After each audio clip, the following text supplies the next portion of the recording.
Hello les amis, nouvelle semaine, nouveau podcast. Voilà, comme à l'accoutumée, on va parler encore une fois d'e-commerce, de nouvelles tendances, de nouveaux moyens de communication, de nouvelles habitudes de consommation. Et cette semaine, dans la série Jean-Louis raconte-nous une histoire, on va essayer de se poser des questions par rapport à ces nouveaux réseaux sociaux ou ces nouvelles messageries instantanées.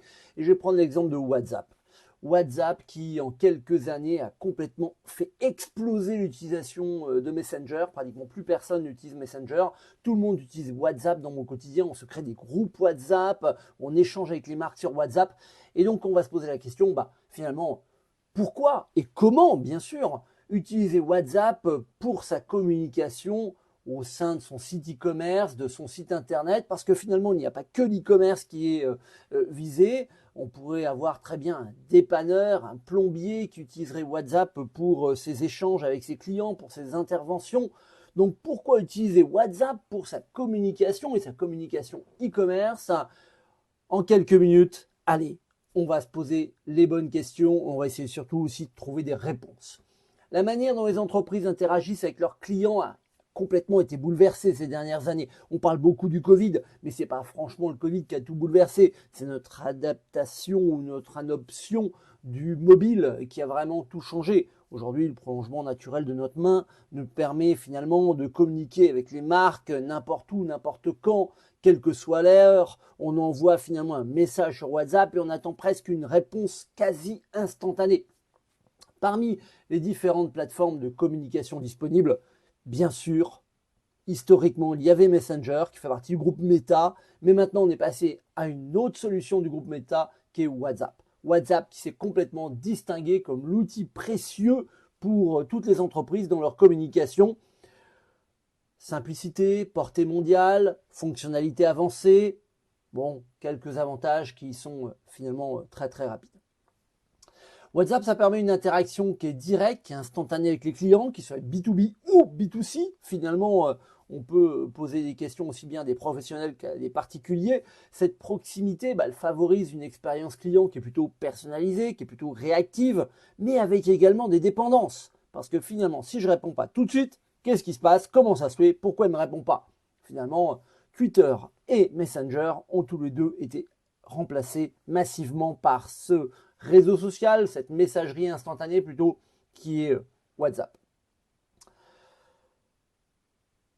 On se rend compte que la norme en termes de questions, de réponses, pour interroger, pour répondre, pour rassurer d'éventuels prospects, finalement est devenu un point essentiel de notre stratégie digitale.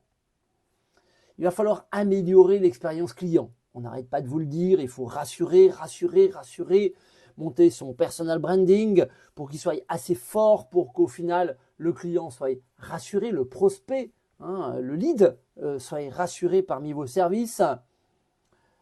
WhatsApp, c'est le support client efficace. Et puis en plus, ça a un énorme avantage, c'est qu'on va pouvoir le connecter au système CRM, vous savez, ce Customer Relationship Management, cette gestion de la relation client, alors que ce soit HubSpot, celle-ci, Salesforce, peu importe, mais en tout cas, ça va vous permettre un suivi de bout en bout des échanges, et ça va vous permettre alors une personnalisation des actions marketing. Finalement, je sais qui m'a posé telle question sur WhatsApp, je vais donc pouvoir lui envoyer une newsletter qui est dans ce domaine d'activité. Pour encore une fois, dans un cadre de marketing automation, rassurer encore une fois, ce qui va nous permettre bien plus qu'un support client efficace. Oui, c'est vrai, nos habitudes ont changé. Aujourd'hui, en tant que consommateur, plutôt que de naviguer sur un site web ou d'attendre en ligne un appel, on a tous connu les call centers qui finalement veuillez patienter, nous allons répondre à votre appel. Et finalement, on répond jamais. Ou le jour où on répond, on se trouve finalement avec quelqu'un qui n'a pas la réponse à notre question. Et aujourd'hui, on peut, ou on veut plutôt, facilement obtenir de l'aide via une application de messagerie, une application qu'on utilise quotidiennement pour nos interactions privées. Et encore une fois, voilà, WhatsApp, qui devrait être au milieu des stratégies marketing, en tout cas des stratégies marketing qui doivent être optimisées. Encore une fois, en ayant toute cette data qu'on va pouvoir remonter dans Meta Business, je rappelle, WhatsApp, c'est le groupe Meta, c'est Facebook. On va pouvoir faire aussi des campagnes ciblées. Alors, il y a toujours cette question de sécurité, de confidentialité, hein. C'est une préoccupation majeure. La sécurité des données, RGPD, DSA, DMA, on pourrait finalement ajouter plein de jargon, hein. Et puis l'entrée récente du Digital Marketing Act au niveau européen devrait encore plus être notre préoccupation en termes de sécurité de données. Historiquement, WhatsApp propose le chiffrement de bout en bout des messages. C'est ce qui nous permet de garantir normalement une communication entre les entreprises, entre les clients, qui devrait rester privée et sécurisée. Cependant, je vous rappelle quand même que suite à l'adoption des nouvelles conditions générales d'utilisation, WhatsApp, ça ressemble beaucoup plus à Facebook qu'à finalement une solution 100% chiffrée que peut être Telegram. Et pas que. WhatsApp, c'est un véritable phénomène de société. On compte un peu plus de 2 milliards d'utilisateurs actifs mensuels dans le monde. C'est énorme. Plus de 100 milliards de messages qui sont envoyés chaque jour sur WhatsApp. Alors, bien sûr, tout ça est concentré sur la partie Inde, anglo-saxonne également, mais pas que, hein. L'utilisation WhatsApp en Europe, c'est assez fort. Les pays qui l'utilisent le plus, c'est l'Allemagne, l'Espagne, l'Italie. En France, ça y est, on commence à s'y mettre. WhatsApp, ça compte environ 30 millions d'utilisateurs en France, sur à peu près 67-70 millions d'habitants. Vous retirez tous les bébés qui ne sont pas encore en âge d'avoir, ou les jeunes enfants qui ne sont pas en âge d'avoir un smartphone dans les mains, ce qu'on appelle les super seniors, ceux qui ont plus de 75 ans, qui potentiellement utilisent leur téléphone pour faire autre chose que de naviguer sur Internet, la plupart du temps pour téléphoner. Ça nous laisse à peu près 45-50 millions d'habitants. On a 30 millions d'utilisateurs actifs mensuels sur WhatsApp en France. Comprenez pourquoi est-ce que je vous challenge sur ce véritable phénomène de société où finalement WhatsApp, c'est aussi pour des usages professionnels. On parle de WhatsApp Business, hein, avec entre autres des solutions professionnelles qui commencent à être à l'intérieur de WhatsApp ou connectées à WhatsApp, hein. Où on commence à avoir une augmentation des relations B2B, ou finalement une augmentation également de la suggestion de produits. Alors WhatsApp n'est pas le nouvel Instagram ou le nouveau TikTok avec finalement les influenceurs, mais on va se rendre compte qu'avec WhatsApp Business, finalement plein de choses vont arriver.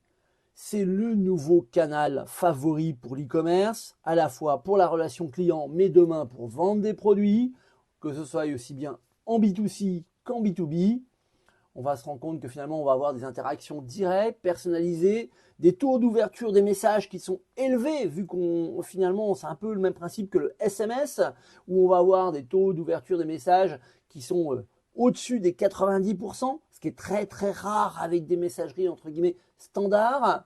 Un service client, on l'a dit, amélioré, mais aussi une gestion des messages à grande échelle. C'est là où arrivent toutes les actions de web marketing, où finalement, on va encore une fois se poser des questions sur le respect de la vie privée, la conformité réglementaire, mais surtout, encore une fois, la possibilité de répondre à des questions, d'automatiser, hein, grâce à la mise en place potentiellement de chatbots avec des réponses rapides, des réponses personnalisées, l'arrivée de l'IA qui, je vous rappelle, on le met à toutes les sauces, mais finalement, moi je parlerai plus la connexion avec des solutions no-code que peuvent être Zapier, Make ou autres, qui vous permettent des interactions, des notifications de manière pratiquement semi-automatisée.